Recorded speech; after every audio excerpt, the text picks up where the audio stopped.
So the Academy of Breastfeeding Medicine urges people to use terms like chest feeding and human milk feeding individuals. Some of this stuff sounds just so stupidly descriptive. It's like, come on, people. Like this is just getting ridiculous. Okay? Nobody's going to use these terms that have any common sense whatsoever. Okay? Now, they're obviously doing this because they're trying to make it more inclusive for trans people, but the problem is that it never is going to work. It never will work this way because people aren't going to fall for this. It just sounds so stupid. It really does. So in their table of suggested terms, the organization lists father's milk as a serious term, as well as gestational parent, okay, for mother in place of that. Now, first of all, there's no such thing as father's milk at all, and it just gets so ridiculous. This is the left's attempt, once again, to try and use language to change society. The problem is that never works, really, okay? Because we have to look at how this has worked in the past. I mean, that's the best way that we know how to use and understand the way that language changes over time is how we can just use it based off of what has already happened in history, right? So let's look at a term or several terms that kind of mean the same thing and how they've evolved over the years. Let's take an old term, like somebody that is, if you recall, when you were a kid in school, you would oftentimes probably hear the term of kids saying that someone was retarded. And that very well may have been something that was used as a joke against somebody, but in many situations, it also was used as a serious term to determine that somebody had some type of mental illness or something like that, okay?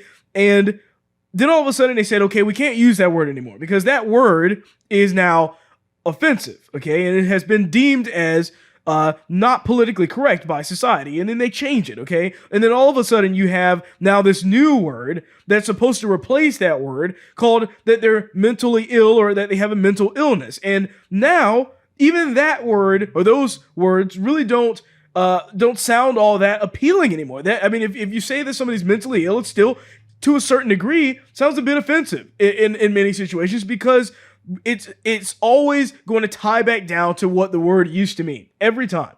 It feels good in the moment that you feel like you've progressed to something better, but ultimately it always will go back to meaning ultimately what the original meaning of the word is, which is that somebody is unable to do something, or as a joke to say that somebody's dumb or what have you. It could be the word dunce or just so many different things like that can be applied to this, okay? And you take that, and now they say, okay, well, we'll call them mentally challenged or whatever. And trust me, they will call it whatever they want, like differently abled. I mean, just the amount of different ways that the left will and society will try to mold language to change the meanings of things, to make things sound more inclusive, less offensive.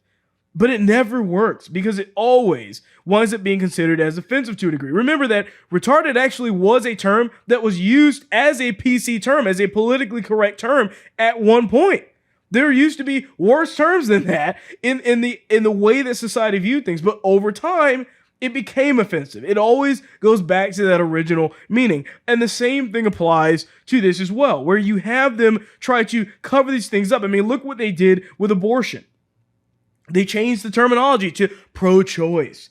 But now if you talk to anybody about being pro-choice, it still has that connotation of abortion tied with it, right? And we know because time has gone on to a degree and people have used it so much that it means the same thing. So they're soon going to be using and replacing that with another term to try and get it as far away from abortion as they can. That's always the way that this works.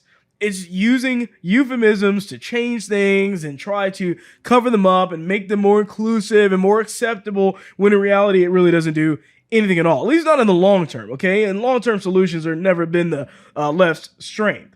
But the thing is that they aren't even trying to hide it at all in this particular situation because in the statement that they put here, it says that they call this policy the effort to de-sex a language or to use gender-inclusive language. The first part of that is the key here, to de-sex language. They want male and female out of our language. That's what this is about. See, they'll call it gender inclusive, but it's exclusive. They want normal people excluded from the language.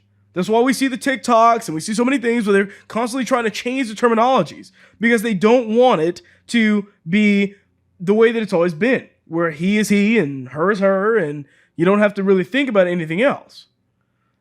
Of course, this society, I wonder if they're going to actually change their name to the Academy of Chestfeeding Medicine, but I doubt that's what they're going to do.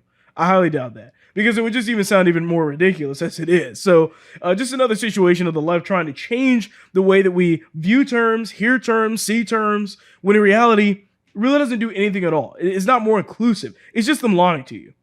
You just watched a clip from The William Hall Show. Please remember to like, share, and subscribe.